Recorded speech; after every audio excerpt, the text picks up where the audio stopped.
Hey guys, it's Ashley and this is Downright Bookish, and I hope you're doing well wherever you are in the world. Today I wanted to talk about the books that I read in March. So if that sounds like something you'd be interested in, grab a cup of tea, get your quarantine snacks ready, and let's talk about books. So in March, I decided to participate in middle grade March. I had a pretty ambitious TBR, which I will include the links down below. But I think there were around 4 or 5 books that I wanted to read for middle grade March.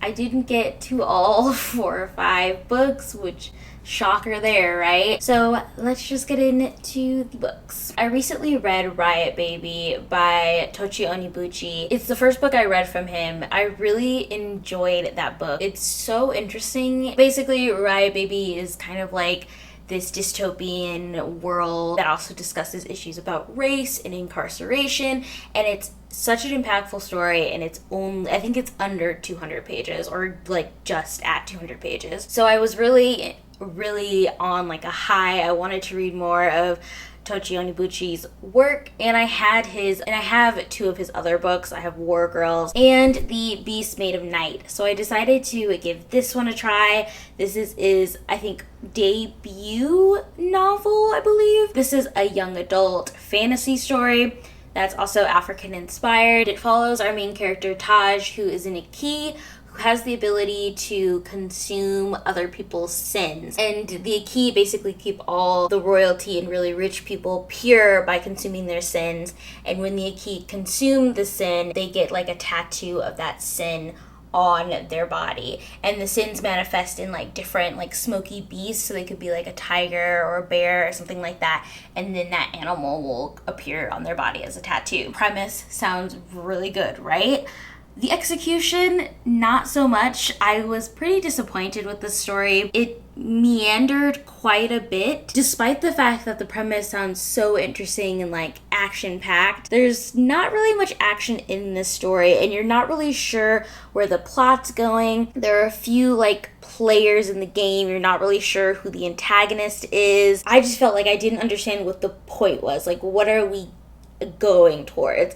There's just a lot of different scenes where he like gets to be the royal Aki, basically like their personal Aki, and he spends a lot of time in the palace but doing not a lot of things.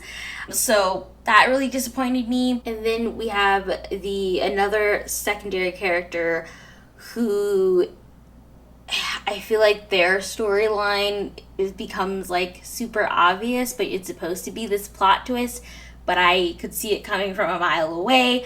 I just was really disappointed in this story, and that's really sad to say because I loved Riot Baby so much, and I loved his writing in that. This isn't particularly like written poorly or anything. Like, I don't think it's the writing that really did it. It's really just like the plot and the fact that not a lot happens. Like, I guess I can understand because it's also his first book, but to me, I just feel like it felt like just no one was really like looking at the big picture when it came to the story. But yeah, that to say, I'm probably not going to continue on with the series. I think it's a duology and the second book's already out, but I don't really have an interest in picking it up, which is really rare for me, honestly. But I just don't think I'm gonna go forward with this one. And yeah, which I still am going to read War Girls, which also has a really intriguing premise, so I have high hopes for that, and we'll see how it goes. First book that I read for middle grade March was Maul Unbound by Aisha Saeed,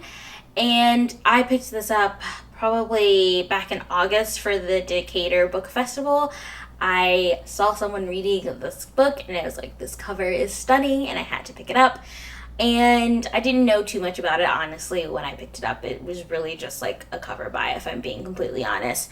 But after learning about the premise, I was really intrigued about it because I was curious to see how the story would be portrayed for a younger audience. This follows a young girl in a Pakistani village who is trying to figure out like the world and the different dynamics between being female and male. She wants to be really educated. She wants to grow up and become a teacher, but because of certain circumstances in her family life, she's unable to attend school. That kind of spirals into her basically disgracing the rich family of this village and then becoming their like maid, basically. But it's low-key like a form of slavery, because in order to pay off the debt, she's working as their maid, but she has to also pay for the room and board and the food that she's eating. So the cycle is that she'll never pay off the debt. I think this story had a lot of good things to it, but I also think that just because I was older, I was kind of craving a little more complexity to the story. But I understand that this is for a younger audience, so I had to take that into consideration when I was thinking about how I wanted to review this book. But I do think it's a good book for a young audience. I do think, though, the ending is a little bit idealized, and it happens very quickly, and it just seems to resolve itself without being... it's a little unrealistic. Let's just say that. I just feel like in this kind of situation, it's a little unrealistic. But one of the characters is Amal's mother, who has just recently had a baby girl, and they portray her having postpartum depression, and Amal kind of has to step up and take care of her other siblings, who are all girls as well. And I really liked the way they portrayed the mother's postpartum depression. And I think that's a very interesting thing to include in a young middle grade story, but I think it was really well done. And I think that's really important for children to kind of understand, especially if, you know, they have siblings or they have a mother that kind of experienced that. I really liked how that was portrayed in the story. I also really liked how this book really tries to fight gender stereotypes and the language that people use to describe females. A lot of the characters talk about, you know, females, describe females in a certain way as being the ones that keep the house, do all the cleaning, don't have an education. And Amal really questions why these things are the way they are and why males are not expected to stay at home and while they're allowed to go to school. And if she kind of tries to question these different societal norms and gender norms, and I really appreciated that. So I think overall, if I was in middle school or if I was that age, I think this book would be really eye-opening and probably more impactful than it was for me personally. But I did really enjoy it, and I do think that it would have a lot of benefit to someone younger. And lastly, I read The Girl Who Drank the Moon by Kelly Barnhill. This book I've had on my TBR for quite some time, and I thought now would be the perfect time to pick it up.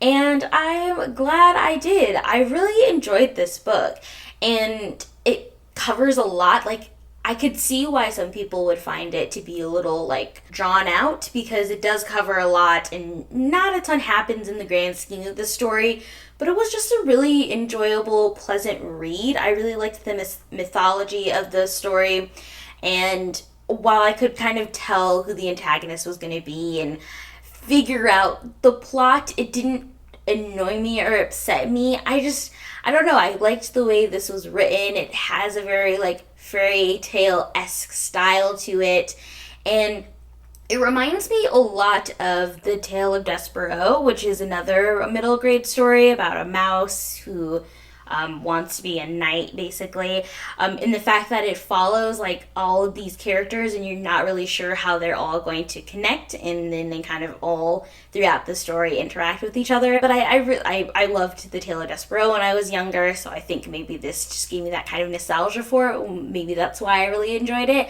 But yeah, I really had fun with this book, and I'm glad I picked it up. I do think this would be a really good book to read. Like, if you have children, this would be a good book to read together, because the way the story is set, it's just much more of a fairy tale-esque story, so I could definitely see this being, like, told out loud would be very fascinating to younger kids. So yeah, those are the 3 books that I read in March, even despite the fact that I've been staying home I'm on like day 22 of quarantine. I have not been reading as much as I want, which is kind of upsetting, but hopefully April will turn that around.